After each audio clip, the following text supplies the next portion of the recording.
In today's video, I'm going to be trying to solve Towards Zero by Agatha Christie, and this is a very interesting book to try to solve because so far I don't actually know who the murder victim is. Nobody has died yet in the part of the book that I've read, and that's because this book is structured a little differently, where at first we're actually following the events leading up to the murder. The murder is 0 hour and we are progressing towards zero. However, I do have a theory about who it is that's going to be murdered, both just due to my own sleuthing and also because this edition that I have, I think it gives away some spoilers, but first let's summarize the parts that I read already. My trusty murder solving whiteboard is back with the names of all of the suspects. We meet this man, Andrew McWhirter, and currently he's not connected to any other characters on the board because seemingly he has no relationship with any of them based on what we read so far.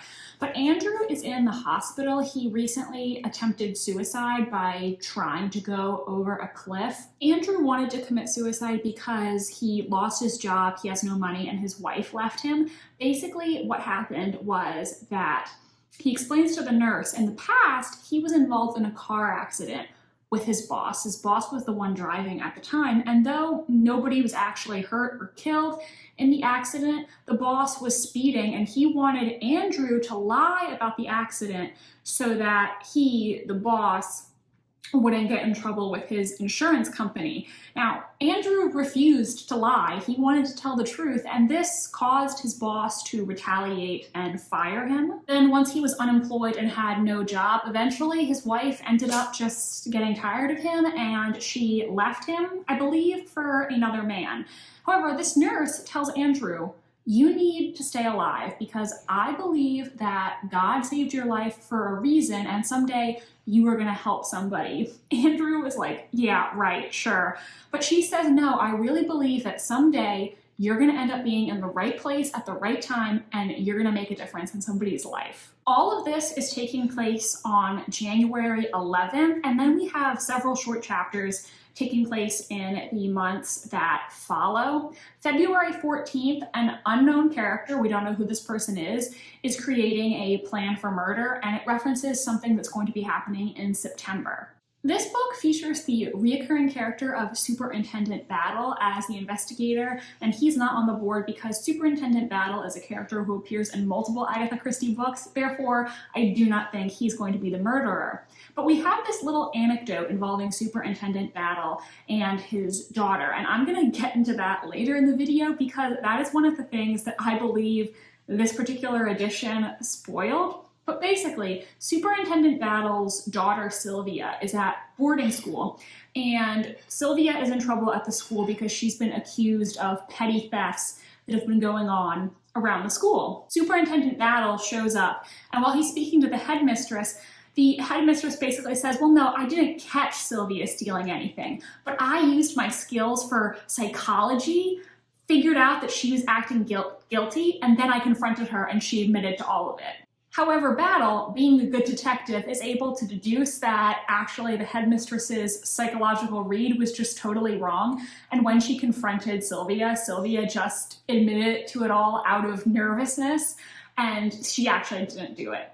So this is going to be relevant, but why don't I save that for my theory at the end, because spoilers at the beginning of this book. After that, we jump ahead to April and we start to meet some of the main characters in this book who I think are going to be our suspects. First, 33-year-old Neville Strange. Neville is a very successful tennis player and he is married to his 23-year-old wife, Kay. Neville and Kay are having an argument about going at the end of June to visit Camilla Tressilian, and we learn via dialogue that this man named Sir Matthew Tressilian and his wife Camilla, they took care of Neville when he was young, and Camilla's home, Gulls Point, is Neville's home too. After Sir Matthew died years earlier, he ended up leaving money in his will for Neville. There was a trust for Camilla during her lifetime, and after Camilla dies, the money will go to Neville and Neville's wife. But Neville is adamant that the reason he wants to continue having a relationship with Camilla isn't just to get the money, it's because she's done a lot for him and he genuinely cares about her. Kay, however, does not like Lady Tressilian, or more accurately, Kay believes that Lady Tressilian has never liked her, because Kay is actually not Neville's first wife. His first wife was a woman named Audrey, and Kay feels like Camilla always liked Audrey more, and so she blames Kay for, frankly, just being a homewrecker. She sees her as the woman who screwed over her beloved Audrey. But Kay's position is that it's Audrey's fault that she couldn't keep Neville happy. Basically, like, she should have been a better wife and then Neville never would have left her. And she also at one point says that Audrey frightens her because she has brains, to which Neville refers to Kay in response as his lovely nitwit. And this is treated as like a term of endearment. But if my husband called me basically a lovely idiot, that would not be so endearing to me, personally. Now, Kay wants to go on this, I think, like, boating trip at the end of June, so Neville says, okay, what if we actually visit Lady Tressilian in September instead? Now, remember, earlier in our mysterious killer point of view, we learned that September is when this murder is supposed to occur. Now, the issue is that Audrey always goes to visit Lady Tressilian in September. So initially, Kay opposes this plan. She doesn't want to be around Audrey, but Neville says he actually ran into Audrey when he was in London yesterday, and Audrey was perfectly friendly towards him, talking about how she actually wants to get to know Kay better. And Neville points out to Kay that she once said, in regards to some friends of theirs, that it's very nice for the wife and the ex-wife to get along. So he's basically using her own words against her and convincing her they should go visit at the same time that Audrey will be visiting.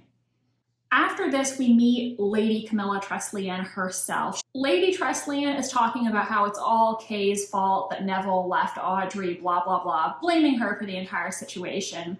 We also meet this woman named Mary Alden. She is 36. She is a cousin or distant relation of Lady Tressilian and currently lives with her as a companion. Lady Tressilian is also talking about how Kay doesn't come from a good family, and that's another reason that she doesn't like her.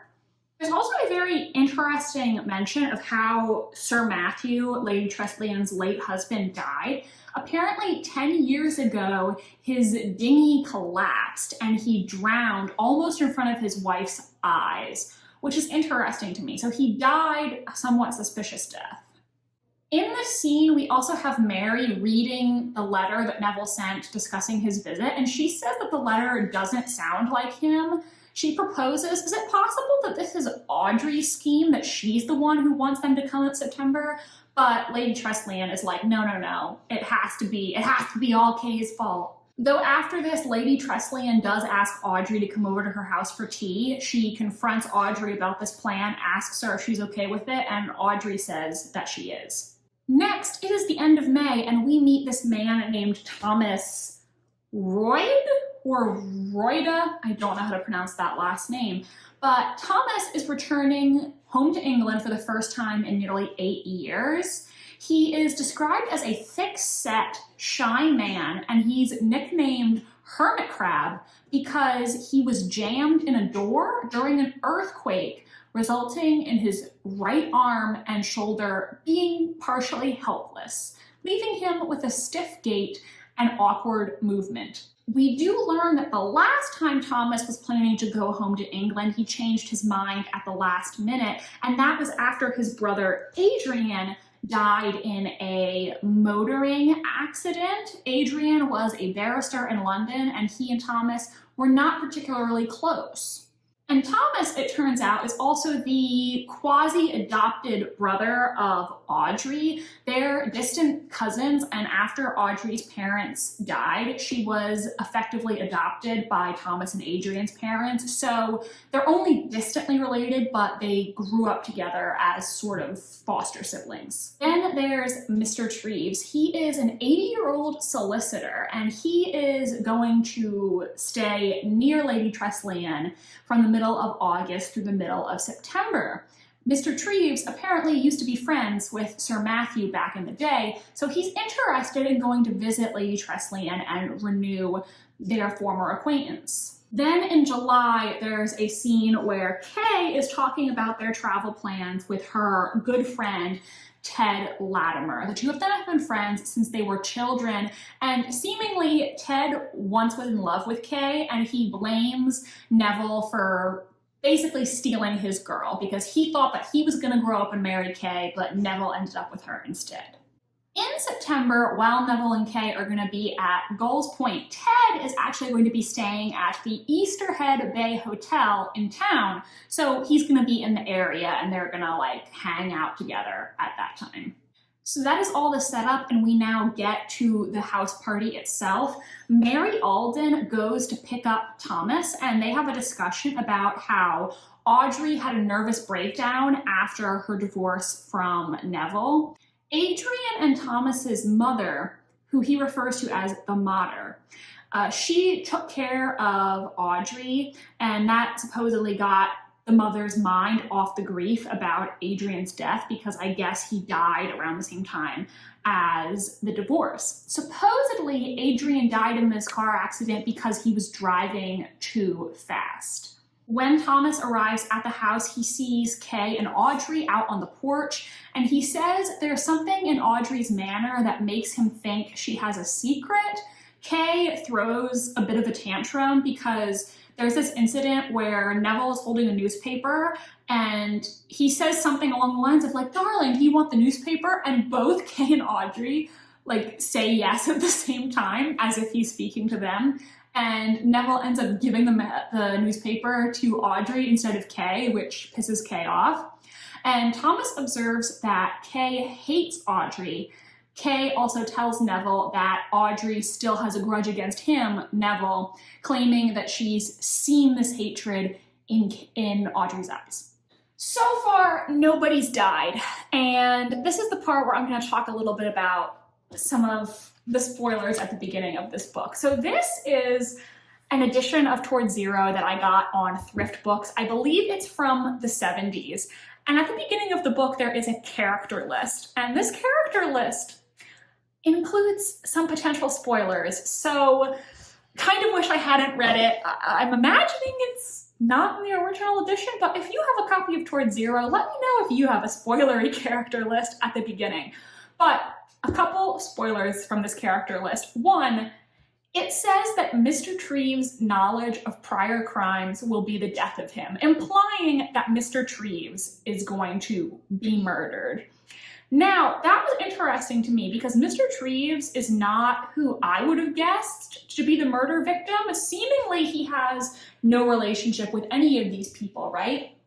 If I was going to guess who the murder victim would be, I would think it's going to be Lady Tressilian because we've established a very clear motive due to this inheritance that's supposed to go to Neville and Kay when she dies, giving a very clear motive for someone to kill her. And also, this is her house that we're having this party at. All these people have come here to see her. Mary Alden is her companion. Audrey is this former surrogate daughter-in-law to her. So Lady Tressilian is the character who really is central to the story, and therefore, in my opinion, she seems like the most likely murder victim. So I'm wondering if maybe Lady Tressilian is going to get murdered. And then perhaps Mr. Treves is going to notice a similarity between her murder and a previous murder, and that's going to get him killed as the second victim. Now, if we're discussing previous murders, because like it said, Mr. Treves' knowledge of previous crimes is going to be the death of him. So obviously, two potential previous crimes are Sir Matthew's death, his drowning, and Adrian Roida's car accident. Seemingly, these were both accidents, but is it possible that one of them was actually a murder? The other thing the character list spoiled is that this incident at Sylvia's school is going to be pivotal to helping Superintendent Battle solve the mystery. Now, we learned from this anecdote that Sylvia confessed falsely when confronted, so definitely we should keep our eyes open for any other potential false confessions or somebody doing something not because they're guilty, but just to like get the situation over with. So those are my initial thoughts. Obviously, nobody's been murdered yet, so I'll have to keep reading and we'll see what happens next. Welcome back to Trying to Solve Towards Zero by Agatha Christie, and now we actually have a murder to discuss. 2 people died in this section, so let's get into it.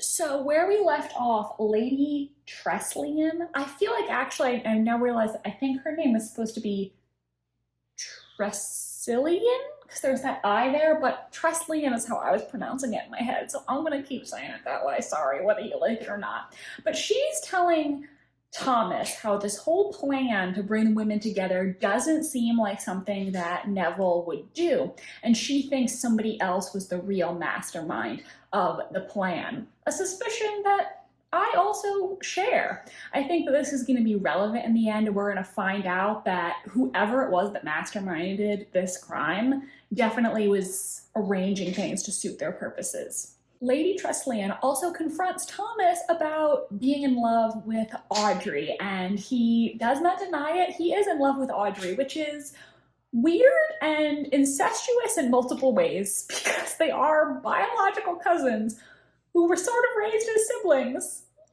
That gives me the ick, that gives me an ick a little bit.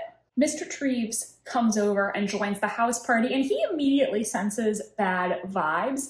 Neville and Audrey have a moment where it seems like there might still be a lingering connection between the 2 of them, and there's also an instance where Mary Alden, I think she blushes, I think is what happened, at something that Thomas is saying to her, which in my opinion like imply that she has a crush on Thomas. Like that was definitely the vibe that I was picking up there. Another thing that stood out to me is that when Mr. Treves goes to talk to Lady Tressilian, he goes to talk to her in her room, and there's particular attention called to the bell system in her room, which is used to summon her servants. Like she rings the bell and they come to serve her. And because there was so much attention called to it, I feel like it's going to be relevant later for the plot. Like Agatha Christie 100% wanted us to pay attention to that and notice that it was there. But as Mr. Treves is getting ready to leave, he starts talking to the other guests about his career. He mentions a previous case concerning 2 children. He doesn't mention the names or the genders of either of these children. He just refers to them as children, doesn't say what year this was, so we really don't know the identities of these kids.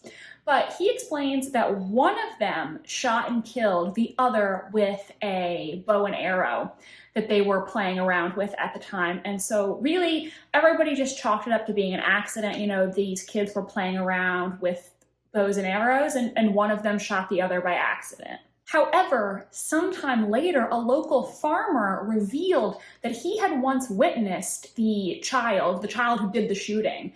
He had once witnessed that child secretly practicing with a bow and arrow, implying that that kid 100% knew what they were doing. Mr. Treves says that if he saw this child again, even though they're now grown up, he would recognize them because they had, quote, a certain physical peculiarity. Now, when I read this, immediately my mind went to Mary Alden, because one thing that was mentioned about her in part 1 that I didn't bring up here in the video is that she has a streak of white hair that she's had ever since she was a child. And that, to me, is a very peculiar feature. You don't see that many children with a streak of white hair. I think it's also worth mentioning that after Treves tells this whole story, he is about ready to leave, but Mary asks him to have another drink and not go yet, and Thomas is the one who pours Treves the whiskey soda. At one point, pretty much everybody ends up leaving the room for one reason or another, and it's just Treves, Thomas, and Ted Latimer. Ted then soon leaves too because he says he brought some gramophone records for Kay. He wants to make sure that she gets them tomorrow. Ted ends up walking with Mr. Treves back to his hotel because, as we discussed, Ted is staying at the Easterhead Bay Hotel, and he has to go catch the ferry anyway, so the 2 of them decide they're going to walk together. And while they're on their way back to Mr. Treves' hotel, they run into Thomas again, who says he was out for a walk, which was very suspicious to me. Now, something that was mentioned earlier that is now relevant is that Mr. Treves has a bad heart and he's actually not supposed to go up and down stairs. There was an accident, however, where the hotel accidentally booked him for a room on the top floor. He'd specifically requested a room on the ground floor so that he wouldn't have to navigate the stairs. Luckily, though, the hotel has an elevator, so seemingly no big deal. But when the three of them get to the hotel, Mr. Treves, Ted Latimer, and Thomas Reuter, there's a sign on the elevator that says it's out of order. So now Mr. Treves has to walk up all the stairs back to his room. And I think we all know where this is going. Another thing is we seemingly get a reference to Andrew, who is the guy that we met in chapter 1 and we haven't seen him since, because Audrey warns Thomas about the currents and she says it's deep under the cliffs. She mentions that there was somebody who attempted suicide there last year, but the man got caught by a tree halfway down the cliff. So this is seemingly Andrew because we learned earlier that he tried to commit suicide by going off the cliff. Another thing we learn is that Audrey also has what you might consider a physical peculiarity. There's a bit where Thomas returns an earring to Audrey that she lost. He says he found it at the base of the stairs. And Audrey mentions that she has always liked big earrings because she wants to cover up her left ear. When she was a child, she was bit by a dog, and that, I guess, like scarred her earlobe. So she likes to have big earrings to cover it up. Thomas also makes vague references to the hell that Audrey has been through in her life, but he doesn't specify what exactly he's talking about. And he is seemingly about to confess his love to Audrey, but she tells him she doesn't want to hear it because she's a different person now. Then, as you might be expecting at this point, we get the news that last night Mr. Treves died. He didn't even have time to get undressed before he passed. Lady Tressilian sends Mary over to the hotel. Thomas goes with Mary. They talk about Mr. Treves' weak heart and how the stairs probably did him in, but the landlady of the hotel, or proprietress, whatever you want to call her, she's shocked because she says the lift was not out of order last night. It was working fine. She has no idea who put that sign on the elevator. Apparently they do have a sign like the one that Thomas and Ted saw, but it's always been behind the desk and they haven't had to put it up in a long time because the elevator's been working fine. Well, X beside Mr. Treves, he is dead, and I have to say, death by stairs is up there with one of the most creative murder methods that I've read about. I mean, if you want to call it murder, because technically this person, whoever it was, they never laid hands on Mr. Treves, but they set up this situation where he would have to go up the stairs knowing that his heart probably wouldn't be able to take it. Now, at this same time, there is an argument between Neville and Kay because Neville tells Kay that he actually wants to get a divorce so that he can reunite with Audrey, to which Kay says that she would rather kill both Neville and Audrey than accept this.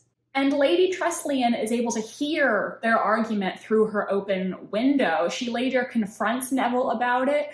Even though she's seemingly never liked Kay, she feels like Neville is not behaving properly, saying, you know, you've made your bed and now you have to lie in it.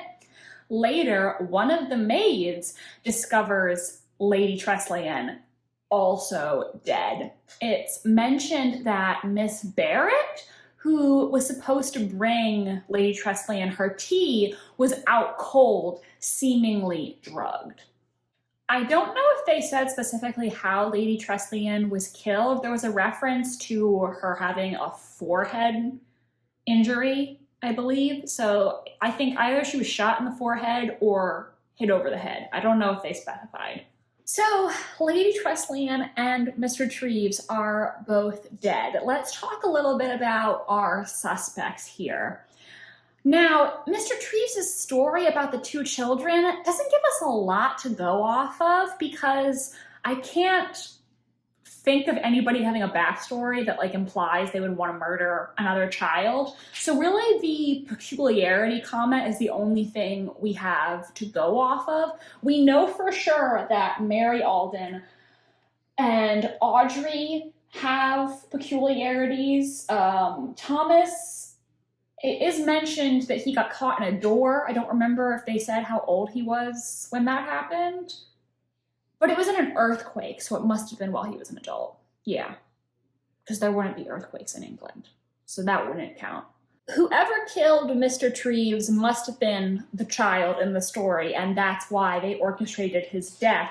But then we get to Lady Tressilian. Obviously, the people with the most obvious motive to kill her are Neville and Kay, because they would get the money for Neville and his wife when she dies.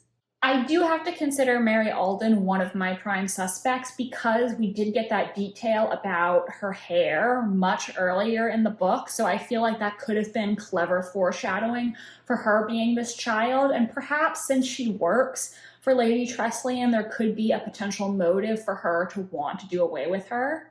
I also think that Thomas came across as very suspicious in multiple parts of this section. He doesn't seem to have any obvious motive to want Lady Tressilian out of the way. I mean, they're only tangentially connected, but as I said, I think whoever the killer is, they're the ones who orchestrated Neville and Audrey to be there at the same time. And we know from this section that Thomas has always had romantic feelings for Audrey. So is it possible that his love for Audrey is part of the motivation here? Maybe he wants to get Neville out of the way so that Neville and Audrey can't potentially reconcile, because, you know, at the end of this section, Neville did tell Kay that he wants to get back with Audrey, so maybe Thomas doesn't want Neville to steal Audrey for the second time, and so he is orchestrating this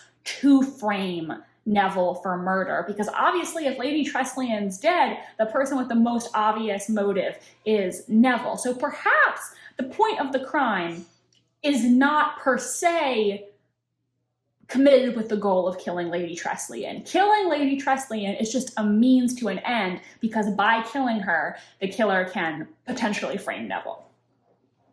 Those are my thoughts. So I'll keep reading and I'll be back later. Welcome back. So now this is part 3 of Towards Zero, and I will lock in my final guess before the big reveal. When we pick back up, Superintendent Battle, he's on a holiday and he's visiting with his nephew, who's also a detective.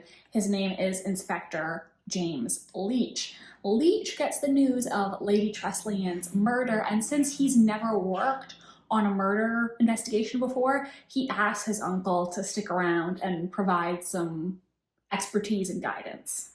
Lady Tressilian's cause of death was head trauma, and she was seemingly whacked twice with a golf club. The golf club was left behind by the killer, and her death took place somewhere between 10 p.m. and midnight. Based on the angle of the injury, it seems like the killer may have been left-handed. However, the golf club is actually a normal right-handed golf club. It's confirmed that the maid was given a heavy dose of barbiturates, so clearly somebody drugged her to get her out of the way and make sure that the murder wouldn't be interrupted. Battle also makes a comment about how he doesn't like the bell pull, and it, quote, doesn't fit. Remember how I said earlier the bell pull in Lady Tressilian's room, particular attention was drawn to that, and so again here we're kind of going back to that with Battle saying it doesn't fit, but he doesn't elaborate on what he means by that. They have this golf club, and Neville, he confirms that, yeah, he owns this golf club. The fingerprints on it, they test them and they match Neville's fingerprints. A servant mentions hearing the argument that Neville and Lady Tressilian had the night before, and a dark blue suit is also discovered in Neville's bedroom with what looks like bloodstains on it. So right now it seems like it should be an open and shut case that Neville is guilty. But of course, there's still a lot of pages left in this book, so it's not going to be that easy. Battle points out that drugging the maid indicates this was a premeditated crime. However, if Neville were guilty and he was planning a premeditated murder, then he would have gone to great lengths to ensure that he wasn't caught arguing with Lady Tressilian before her death, because obviously if people know they were arguing, he's going to be the first suspect. Battle thinks that perhaps Neville is being framed and that perhaps the golf club is actually not the real murder weapon, but that the killer, whoever it was, put blood and hair on the golf club so that it would redirect suspicion onto Neville. And also, I mean, you gotta think, if you're gonna commit a murder and you want to get away with it, why would you use your own golf club as the murder weapon and then be like, yes, officer, that's my golf club? Last night, Neville says that he went over to the Easterhead Bay Hotel to hang out with Ted. So he left after he talked to her ladyship. And he says that Ted drove him back because he stayed so long that he missed the last ferry at 1:30 a.m. There's also a mention of when Neville says he showed up, he says he spent like an hour, I think he said, looking for Ted because he couldn't find him at first.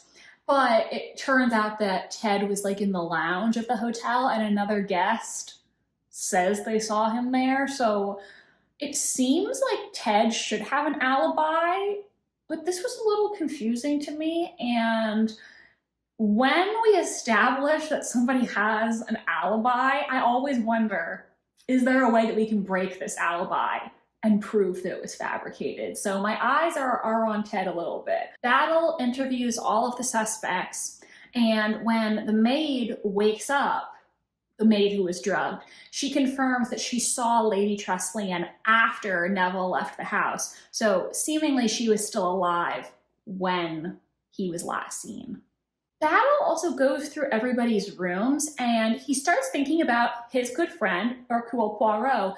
Something in one of the rooms prompts him to think about Poirot, though he doesn't realize at first what it is. And I went and reread the descriptions of all the rooms and I could not figure what it was that was reminding him of Poirot. But he eventually realizes that Poirot is obsessed with things being symmetrical, in order.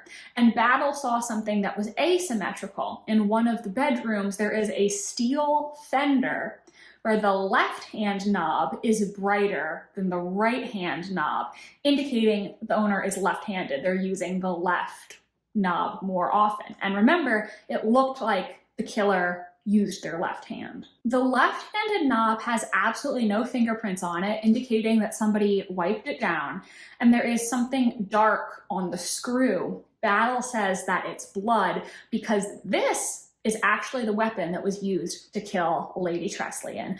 And Battle also comments that he sees something yellow tucked into the ivy outside this bedroom window. Battle is talking to Mary Alden, and he tells her that their killer is someone who was under the domination of one fixed idea, which they brood upon until nothing else mattered or had any importance. Mary tells him what Mr. Treves said, the story about the child, and Battle is adamant that it's relevant and someone intentionally killed Mr. Treves by placing that placard on the elevator. I think we all suspected that, and Battle insists that Mary Alden not tell anybody else about their conversation. Battle asks Neville to clarify who the other half of Sir Matthew's estate goes to. Mary was left some money by Lady Tressilian, and Neville says that the other half of the inheritance from Sir Matthew will actually go to Audrey, because Audrey was his wife at the time that the will was written. However, Superintendent Battle points out that that morning, Kay was telling him that the money was going to go to her and Neville, because seemingly she thought that as his current wife, she was also going to get the money. So this was not clear to her. Clearly here, three people have a financial motive to want Lady Tressilian dead. Obviously Neville, he's going to get the money. Audrey would also get money, and Kay, she was under a misunderstanding and thought she was going to get something. So that's three people who have a very obvious, straightforward motive. Mary Alden was also going to get an inheritance, but Battle tells his nephew he doesn't believe this was a murder that was committed for money. He believes it was a murder committed out of hatred. And now we have the return of our friend Andrew. Remember Andrew? He was the one who was in the hospital at the beginning after his suicide attempt. He's back in town. He's been hired by a lord. This wealthy man actually heard the story about Andrew's car accident, and he appreciated that Andrew was so committed to honesty. So he's hired Andrew and is asking him to leave England to go do some kind of job for him in South America. Andrew doesn't know why he felt compelled to return to this place, but thinks perhaps he wanted subconsciously to see if he came back, would he still feel the same despair that he felt when he previously tried to take his life. Andrew goes to a cleaner's to get a suit that he had brought there, but the girl at the cleaner's says that it isn't ready yet. And Andrew is very confused because it's supposed to be a 24-hour cleaner's, and he brought this suit to them more than 24 hours ago, so like, why isn't it ready yet? He ends up deciding just gonna take the suit anyway. He's like, I don't have time for this, like, just give it to me as is. But when he gets back to the hotel and looks at the suit, he's confused because this is not the suit that he left at the cleaner's. This is an entirely different suit.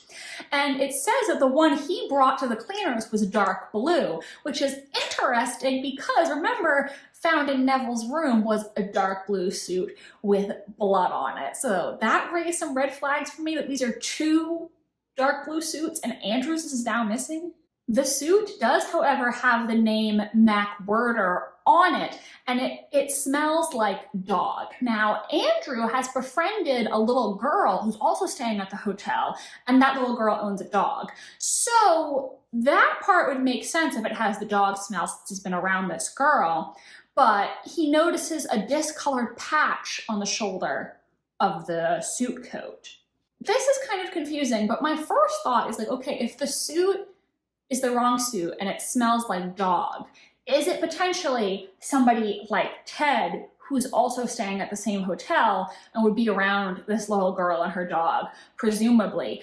The fact that Ted seemingly has an ironclad alibi makes me suspicious of him, which you might think is counterintuitive, but I always am trying to think like, okay, who is it that the author wants me to exclude? Because if they're trying to get me to look another way, that might mean that they're trying to mislead me. And my thought at this point is that perhaps Ted, he didn't have any personal grudge around Lady Tressilian specifically, but he does have a grudge against Neville. Because remember, Ted has always been in love with Kay, and he feels like Neville stole Kay from him, right? So perhaps the whole purpose of this crime is just to set Neville up, so then Neville will be out of the way, and maybe then he'll feel like he has a shot to be with Kay.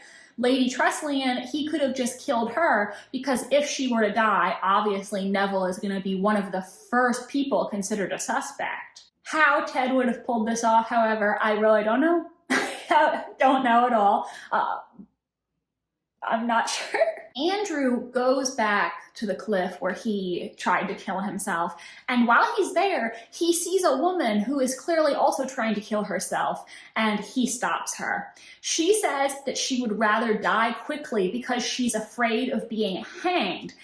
Andrew deduces that she is the first Mrs. Strange, and that she must have killed Lady Tressilian to frame her former husband. She says it wasn't like that, and Andrew promises that he'll ensure she won't be hanged. Andrew then comes over to the house. He's received by Mary, who believes him to be a friend of Audrey's. He says that he needs a long coil of rope, and when they find some, he tells Mary to remember that though everything else in the room is covered in dust, there's no dust on the rope. Mary says the rope actually feels slightly damp. Andrew tells her to lock the door and take the key out, then hand the key to Superintendent Battle or Inspector Leach. After lunch, the police come by and Superintendent Battle says there are two things he'd like to know. First, he has a small yellow leather glove and he wants to know whose glove it is. Audrey's the only one who can fit in the glove. This yellow glove was found in the ivy outside of Audrey's window. So yes, that was Audrey's bedroom that they were in earlier, and they found the suspicious knob that Battle claims is the real murder weapon. Battle tells Neville that a steel ball was taken from a Victorian fender and screwed into the handle of a tennis racket. The racket had the fingerprints of both Neville and Kay, but also displayed signs that somebody else held it while wearing gloves. Battle asks if the idea for this whole gathering was not suggested by Audrey, and at this point Thomas also comes into the room because he heard them mentioning Audrey's name. Battle also discusses the dark blue coat Neville had on because it had fair hairs inside the collar and on the shoulders, and a red hair on the sleeves. Now, Kay is a redhead, whereas Audrey is fair-haired, and Neville says, well, I caught my cuff button in Audrey's hair by accident outside on the terrace. But Battle says, well, if that was the case, then the fair hair would be on your wrist and your wife's hair would be in your collar on your shoulder. That actually makes more sense. Battle also points out that the coat has the smell of Audrey's perfume, suggesting that she put the coat on, and that's how her hair got on the collar and the shoulder. The glove that they found shoved in the ivy outside of Audrey's window had rusty brown patches on it, and Battle notes that he observed earlier that Audrey is left-handed. Battle suggests that Audrey committed the murder to try and blame Neville for it. Thomas, however, says this is not true. Audrey has no motive to hate Neville because actually she was the one who wanted the divorce. It turns out that Audrey was in love with Thomas's brother Adrian, and before his death in that car accident, they were going to be together. Neville simply lied to preserve her reputation, basically letting people believe that he was the one who wanted the divorce, even though it was actually Audrey. So thus, Audrey has no motive to hate Neville and want to frame him, but Battle is still adamant that the evidence is all there. Neville counters that the evidence was damning against him 2 days ago, so who are they to say that Audrey is definitely guilty? Isn't it possible she's also being set up? When Battle goes to arrest Audrey, she appears relieved and says she's glad it's over. However, at that moment, Andrew shows up and says he needs to tell the police about something that he saw last Monday night, and he didn't realize the significance of what he saw until recently. Now, before we get into what Andrew saw, let's also go back to the story about Battle's daughter at school and her confessing to something that she didn't do just to get it over with. I think that's what Audrey's doing here. She's sort of just going along with it and admitting fault, but I don't think she actually did anything. So what Andrew saw, on Monday night, Andrew walked out to the cliffs, the place where he had tried to kill himself, and he could see Lady Tressland's house from where he was. He could see it very plainly in the moonlight, but he didn't realize that that night he was out on the cliffs was the same night the murder was committed. Battle says that he wants to make an experiment as a result of Andrew's statement. He tells everyone that Andrew is waiting down at the ferry and they're all going to be joining him in 10 minutes to go out on a boat. But that's the end of that section, and now it's time to lock in my theory. But I have to admit, I'm really not sure, because there are definitely people who have a reason to want to frame Neville. There are people who have a reason to want to frame Audrey, but who would want to set up both Neville and Audrey? That, to me, is a little more difficult. Now, if you had asked me earlier in the book, I would have said Mary Alden was my top suspect because of her white streak of hair. But why would she want to set up Neville or Audrey? And also, if she was the one who killed Mr. Treves, why would she go to Superintendent Battle and tell him the whole backstory? Because the killer wants to keep that hidden. So why would she admit it if the whole reason she committed this murder was to keep it hidden? That wouldn't make any sense at all. Is it possible that Thomas initially wanted to frame Neville as an act of love for Audrey? Because we've seen that he has feelings for Audrey, and then maybe if she wasn't receptive, he could have then set her up. But he then also went to Superintendent Battle and was like, I know Audrey didn't do this, she didn't have the motive. So that again wouldn't really make sense. Why would he tell Battle that if that were the case? And if it's also true that Audrey wanted the divorce, then there's no reason for him to set Neville up to earn Audrey's love. Like, he would know that wouldn't mean anything to her. So then we have to go to Ted. And Ted, to me, is the person who I want to say did it, because the fact that he has such a solid alibi makes me think that we're going to learn evidence to break his alibi.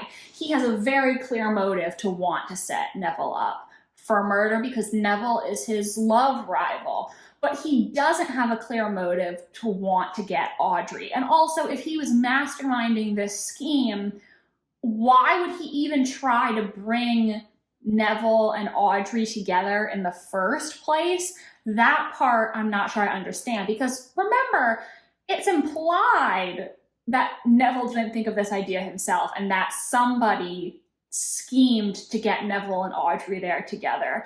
I suppose it's possible that Ted wanted to bring them together to try and manipulate the situation so that Neville would divorce Kay and reunite with Audrey, because he did tell her earlier that he still had feelings for Audrey and he wanted to be with her. So perhaps Ted picked up on that, and so he was trying to get rid of Neville without having to kill anybody.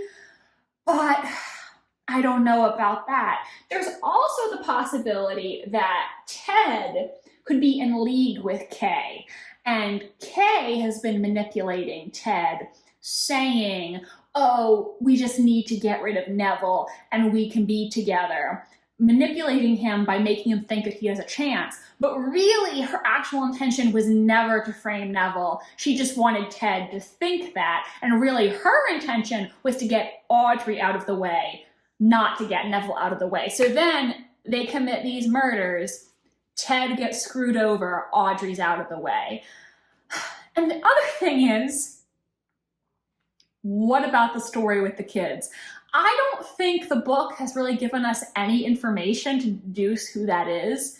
There are several people who had childhood peculiarities, but I don't think we've learned anything to clarify that story. Like, seemingly, whoever it was that the kid in this story, I don't know why they killed this other kid.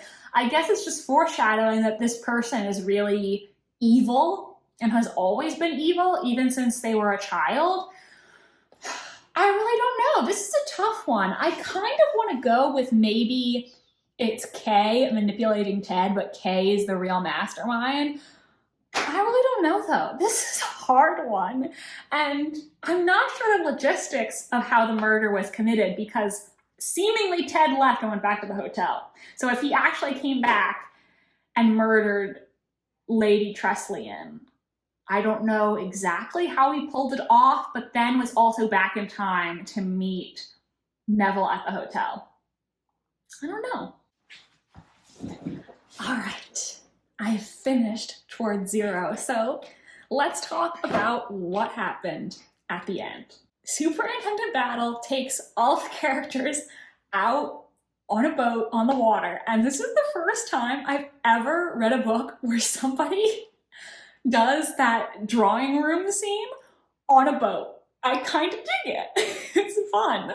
Battle reveals that the point of the murder was not to cause Lady Tressilian's death, but to cause Audrey Strange's death. The killer's goal was to frame Audrey and have her be hanged as a murderer. The evidence against Neville was faked rather clumsily because when you have evidence faked against one person, it would seem very far-fetched for the evidence to then be faked against another person, Battle explains.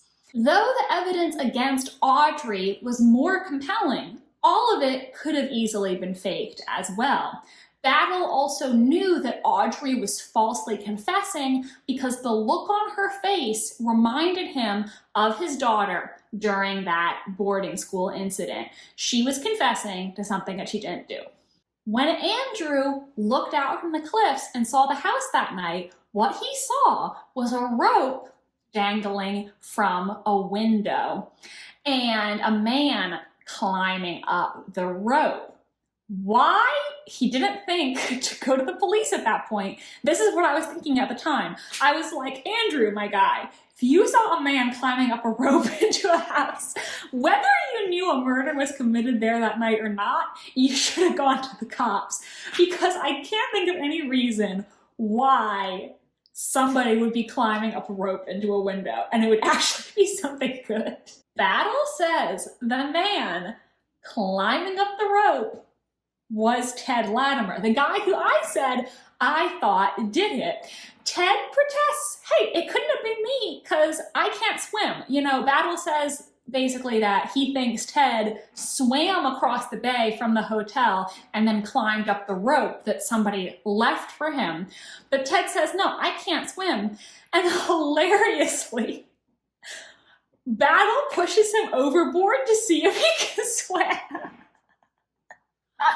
I loved this moment so much. And here I was thinking, oh, he's not going to drown. I was right.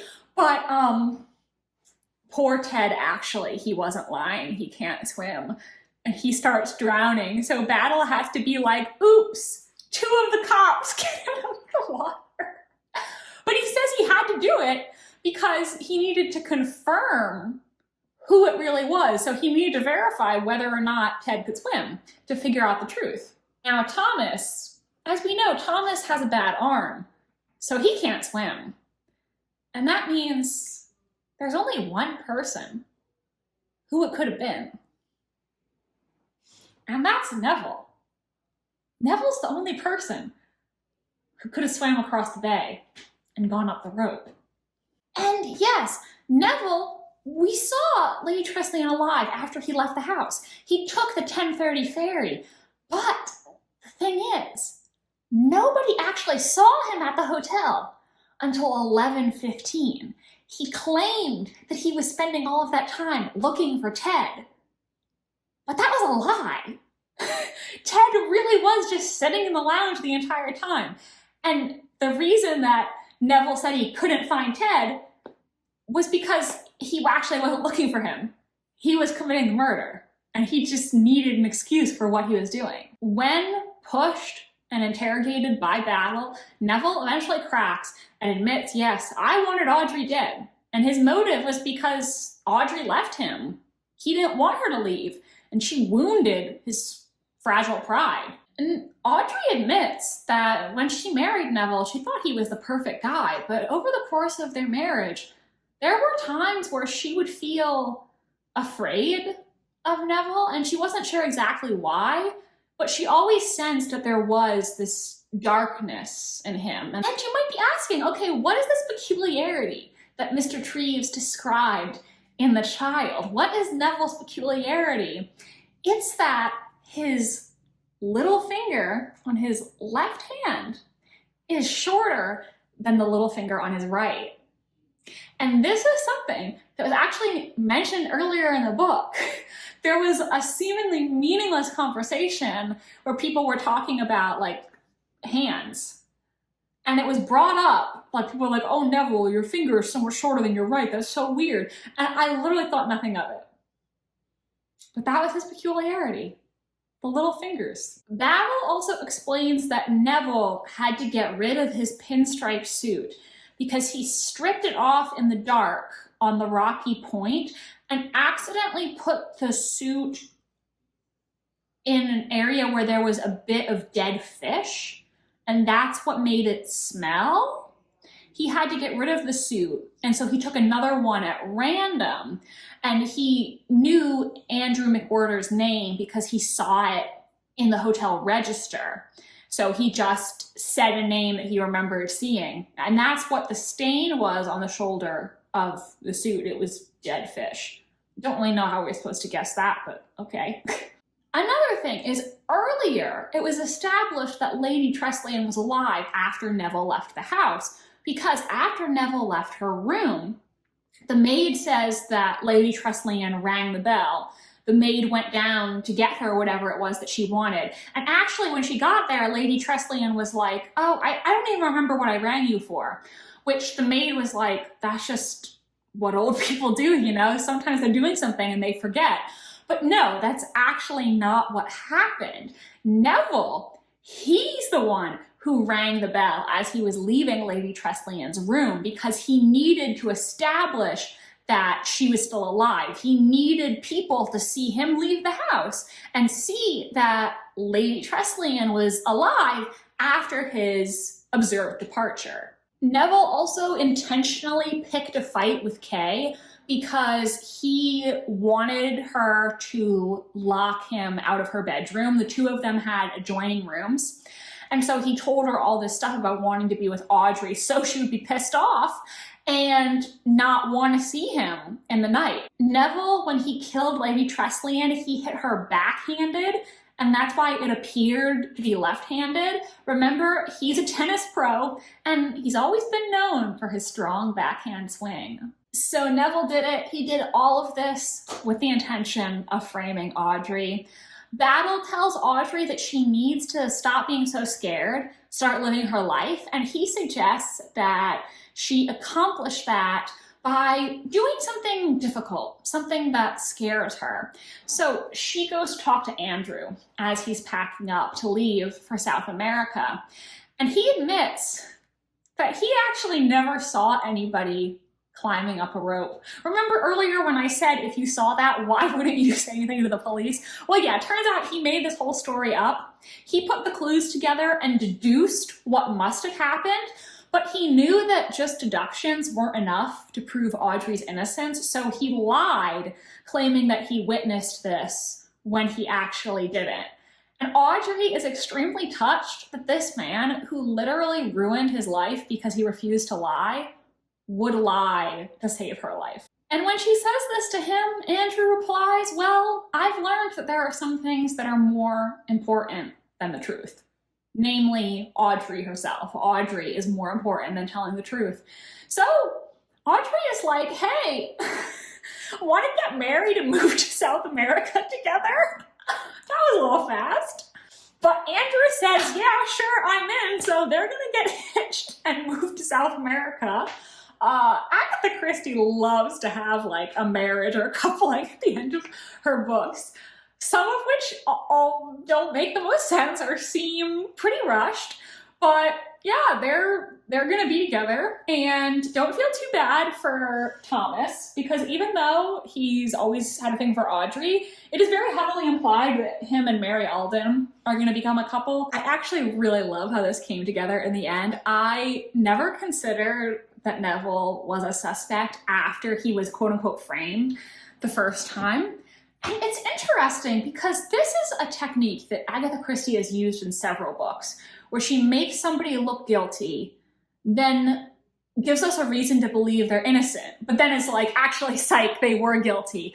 And usually I don't like that.